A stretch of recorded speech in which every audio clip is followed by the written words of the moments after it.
Halo sahabat-sahabatku semuanya, bertemu lagi dalam pembelajaran fisika asik bersama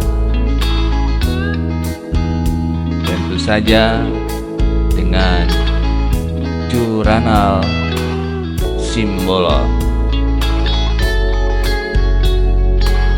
Sebelum kita mulai pembelajaran kita, jangan lupa tekan tombol like, subscribe, dan juga tombol lonceng. Sebelumnya saya ucapkan terima kasih. Materi yang mau Bapak jelaskan hari ini yaitu materi tentang percepatan, ya. Percepatan ialah secara teorinya perubahan kecepatan benda tiap satuan waktu. Berarti setiap waktu bila ada perubahan kecepatan berarti itu ada percepatannya. Kalau yang kemarin di dalam GLB, gerak lurus beraturan, kecepatannya konstan. Berarti bisa kita simpulkan kalau kecepatan konstan, percepatan tidak ada atau dikatakan sama dengan nol. Nah, untuk itu coba perhatikan pergerakan sepeda ini. Pada saat P1 T1 kecepatan P1 terus dipercepat lagi dia. Nah, coba kita lihat sekali lagi. Coba ini sepeda digohet, semakin kencang dia. Nah, jadi pada dasarnya ya ini pada dasarnya sepeda tadi mulai dari titik T1 ini sampai ke sini dia itu sebenarnya udah dipercepat gitu dia. Udah dipercepat sampai ke T2 gitu dia ya. Jadi waktu T1 itu dari belakang lah ya, dari belakang sampai sini. Nah, T2 itu dari sini, dari belakang sana, dari belakang, dari nol lah, dari nol ya, dari nol misalkan di sini nol lah ya misalkan ya, berarti T1 dari nol sini sampai sini, T2-nya berarti dari nol sini sampai ke sini gitu loh ya. Berarti di sini dari sini sampai ke sini T-nya itu nanti namanya yaitu selang waktu yang dibutuhkan atau delta T gitu ya. Udah? Nah, kira-kira begitu dia. Nah, untuk persamaan yang dipakai nanti yaitu seperti ini ya.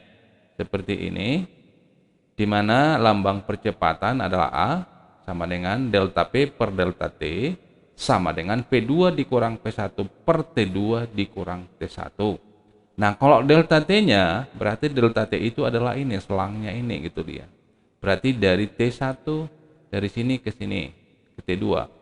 Nah, kalau yang dimaksud dengan T1 berarti dari keadaan awal. Dari keadaan awal misalkan dari 0 sinilah, dari 0 sini sampai ke sini. Itu T1. Terus T2-nya dari 0 sini, 0 ya, 0 kita anggap di sini dia, sampai terus ke sini. Makanya T2 dikurang T1 kan sama dengan delta T. Misalkan ini dari 0 sampai ke T2 dikurang dari 0 sampai ke T1, berarti ini dia delta T-nya. Oke? Paham ya? Nah, untuk penjelasannya ada di sini udah saya bikin ya, udah saya bikin dalam satuan dan ini dalam satuan internasional. A adalah percepatan ampere sekuadra, delta P perubahan kecepatan, P1 kecepatan pertama, P2 kecepatan kedua, delta T selang waktu dan T1 keadaan pertama, T2 waktu saat keadaan kedua. Oke? Ini dalam satuan internasional ya, satuan SI. Bisa nggak nanti kita gunakan dalam satuan kilometer per jam, tergantung permintaan daripada soal itu nanti ya. Oke, untuk itu mari kita supaya lebih, ini harus tahu dulu ini ya. Ini muncul ini tiba-tiba ini ya. Ini harus tahu dulu ya, bahwa A itu apabila dia positif berarti dipercepat ya. Apabila nilai A positif dipercepat dan nilai negatif berarti diperlambat. Oke? Ini perlu nanti diperhatikan di dalam hal perhitungan soal-soal ya. Oke, sebagai contoh yang pertama. Contoh. Sebuah sepeda bergerak saat detik pertama. Detik pertama pada saat T2 dihitung gitu kan. Pada saat T2 dari detik pertama misalkan dari 0 sampai ke T2, kecepatannya adalah 0,5 mprs. ya, 0,5 m per s, ya 0,5 m per s, misalkan dari sini misalkan sampai ke sini, berarti ini T1. Nah, di sini kecepatannya 0,5 gitu maksudnya, misalkan gitulah ya, 0,5. Terus kemudian pada saat detik keempat, nah misalkan dari sini, ini kan detik keempat di sini, misalkan T2-nya ya. Pada saat detik kedua, ya pada saat detik itu T2-nya, yaitu pada saat menit keempat second gitu dia ya. Itu kecepatannya 1 m per s gitu maksudnya ya. Nah gitu maksudnya. Tentukanlah percepatan benda tersebut. Oke, sekarang kita tulis saja. Ini sesuai dengan apa yang diketahui di dalam soal. Ini sangat perlu untuk memudahkan kita mengerjakan soal ya, diketahui itu sangat perlu. Nah, oke, T1 2 second, P1 0,5 m per s, T2 4 second, dan P2-nya 1 meter per second. Tentukanlah percepatan benda tersebut. Nah, gampang, kita tinggal masukin ke rumus saja. Seperti ada rumus tadi yang di atas tadi, bahwa A sama dengan P2 dikurang P1 per T2 dikurang T1. Berarti 1 dikurang 0,5, 0,5. 4 dikurang 22, berarti 0,5 dibagi 2, yaitu 0,25. Inilah percepatan daripada sepeda yang memiliki seperti ini penjelasan pada soal ini gitu ya. Itulah percepatan yang dihasilkan, yaitu 0,25 m per s kuadrat. Oke, untuk contoh yang kedua kita lanjut ya.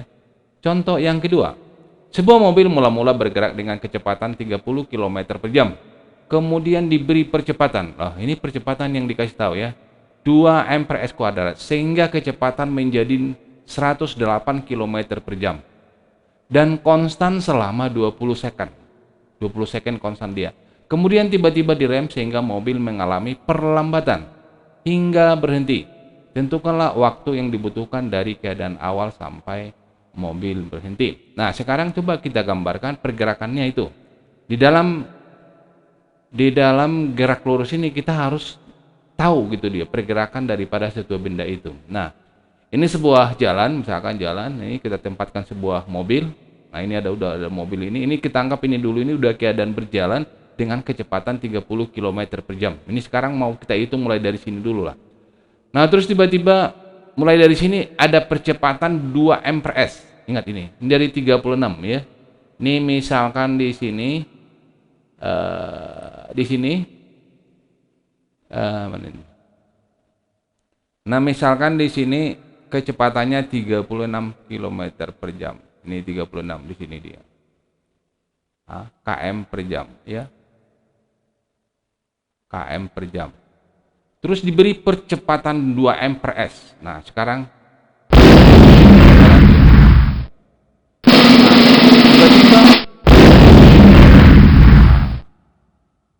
nah, kira-kira seperti gitu dia ya. Kira-kira seperti gitu. Nah, kalau kita ulang ya, kita ulang dulu. Berarti tadi kalau saya lihat tadi kira-kira di sini dia, di sini ada perubahan kecepatan dia.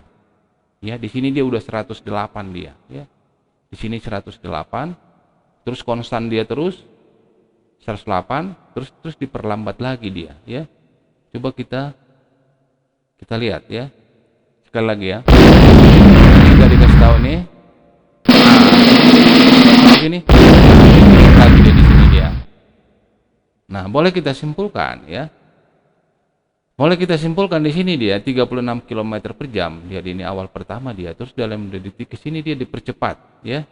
Jadi di sini ada percepatan di sini tadi, ini belum ditulis tadi, ada percepatan di sini tadi, yaitu percepatannya di sini yaitu 2 m per s kuadrat, itu dia. Di sini konstan. Kalau konstan berarti percepatannya berapa di sini? Ayo, siapa yang tahu? Kalau konstan di sini berarti percepatannya berapa? Yaitu 0. Itu dia. Ya. Percepatannya di situ 0. Udah? Nah, terus di sini tadi percepatannya di sini bukan percepatan di sini lagi, udah diperlambat di sini ya. Udah diperlambat dia di sini dia. Cari dulu, kita hapus dulu. Di sini dia udah diperlambat ya. Di sini masih konstan dia. Kalau dia konstan berarti di sini kalau dia konstan berarti di sini percepatannya yaitu sama dengan 0 gitu dia. Di sini percepatan 0, konstan dia. Nah, ini dia diperlambat berarti percepatan atau bisa dikatakan perlambatan sekarang yaitu min 3 m per s gitu. Iya, m per s kuadrat ya. Nah, gitu. Itulah posisinya gitu loh ya. Kira-kira begitu posisinya. Nah, sekarang kita masuk ke, kalau udah ada dapat begini bisa kamu gambar, berarti kita tinggal diketahuinya saja. Nah, sekarang diketahuinya yaitu kecepatannya 30 km per jam. Nah, ini harus kamu konversikan ke meter per second, berarti ini harus tahu lah ya, ini 10 m per s kuadrat, 10 m per s.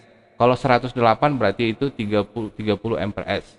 Terus apalagi yang diketahui P3-nya, P3-nya itu di terakhir ya, di terakhir ini tadi udah ada dia ini.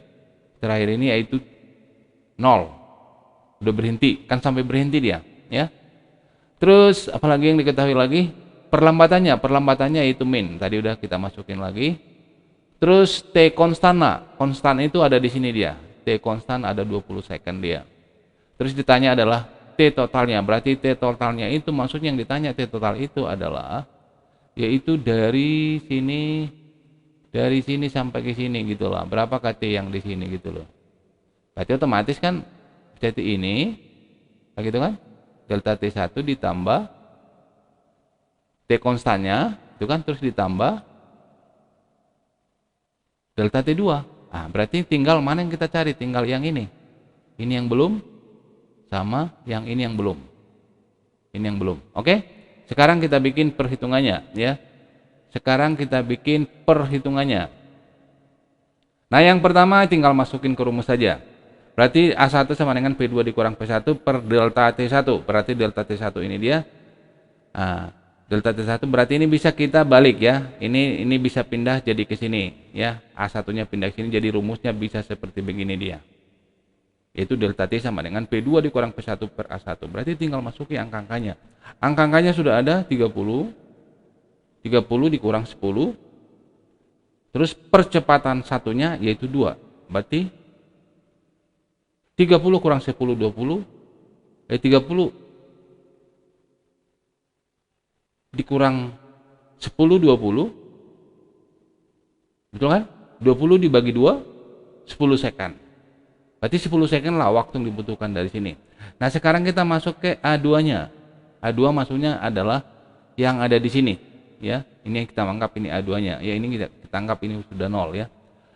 A2 berarti V3 sekarang, berarti P3 yang ini, P3 dikurang V2, ini sekarang yang mau kita ambil, hanya ini saja dari titik sini ke titik sini.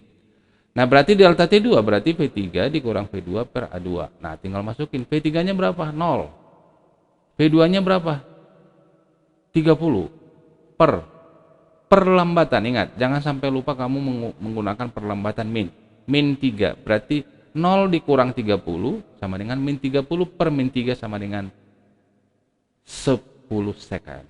Nah, kalau udah dapat itu berarti kita tinggal membuat totalnya. Sehingga waktu total adalah T totalnya itu delta T1 ditambah T yang konstan itu ditambah delta T2, berarti 10 second ditambah 20 second ditambah 10 second, berarti 40 second lah waktu yang dibutuhkan daripada mobil itu sampai dia berhenti dari pergerakan 30 km per jam. Oke? Paham? Nah, semoga anak-anak semuanya bisa memahami dan mengerti dan bermanfaat nantinya untuk mengerjakan soal-soal nanti yang Bapak berikan ataupun nanti yang ada di buku soal-soal kalian. Oke, sekian dan terima kasih. Semoga kalian bahagia dan sukacita selalu.